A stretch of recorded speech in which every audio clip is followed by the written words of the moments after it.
Đừng có nhảy lên con.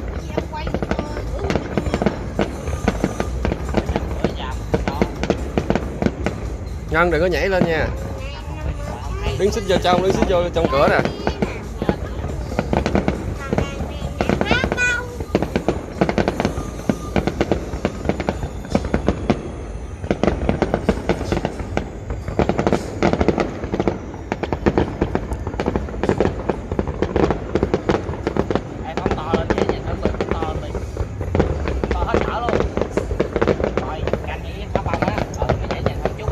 Quay dưới đây nhóc người ta luôn.